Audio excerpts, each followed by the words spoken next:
ஆண்டவர் இயேசு கிறிஸ்துவில் அன்புக்குரிய சகோதர சகோதரிகளை, ஆண்டவர் இயேசு இன்று ஜெபிக்க கற்றுக் கொடுக்கிறார். சாதாரணமாக ஜெபிப்பது என்பது கண்ணுக்கு தெரியாத கடவுளின் பிரசன்னத்தை விசுவாசத்தோடு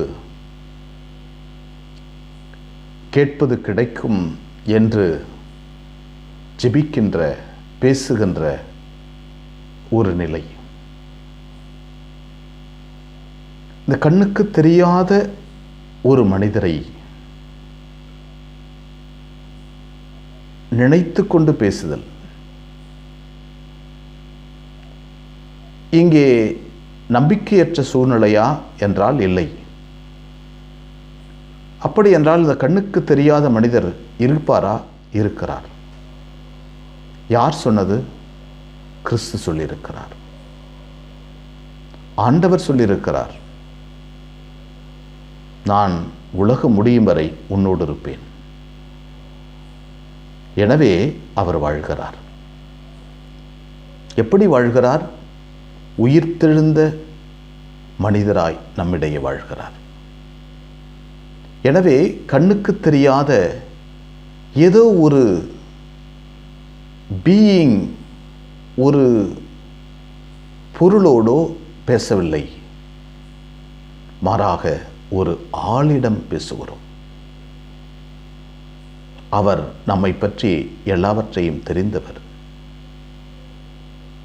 நம்முடைய நிலைகளெல்லாம் அவருக்கு தெரியும். சீடர்கள் மந்த புத்தியோடு செல்லுகின்ற போது, விசுவாச குறைவோடு சென்ற போது அவர்கள் இறையே வந்து நின்று அவர்களோடு பேசியவர் என்று நம்மோடு பேசுகிறார்.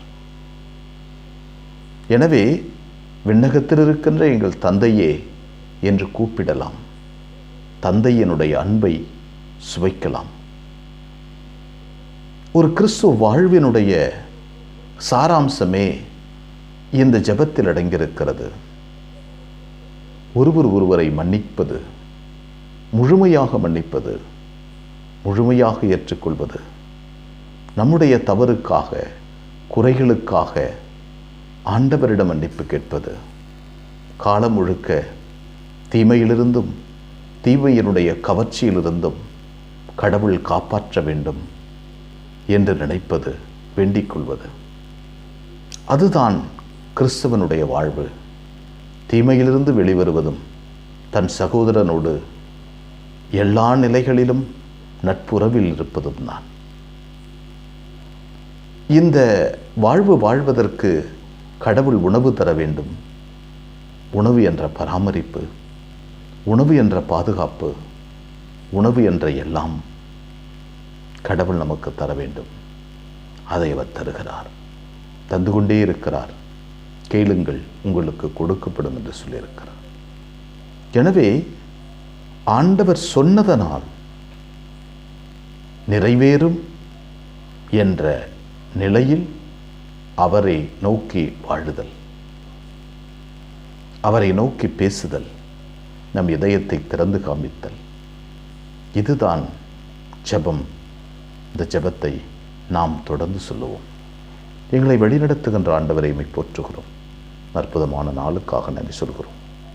ஆண்டவரே, நீர் கொடுத்த வல்லமைகளுக்கு நன்றி, நீர் கொடுத்த ஆசீர்வாதங்களுக்கு நன்றி, நீர் தந்த கொடைகளுக்கு நன்றி. ஆண்டவரே, எங்களோடு தங்கும். ஆண்டவரே, எங்களுடைய உணர்வுகள், எண்ணங்கள், நாங்கள் பார்க்கின்ற பல்வேறு விஷயங்கள், பேசுகின்ற பல்வேறு வார்த்தைகள், கேட்கின்ற பல்வேறு விஷயங்கள் எங்களை பயமுறுத்துகிற போது ஆண்டவரே, உம் பிரசன்னத்தை மறந்து விடுகிறோம். நம்பிக்கையற்ற சூழ்நிலையில் நிற்கிறோம்.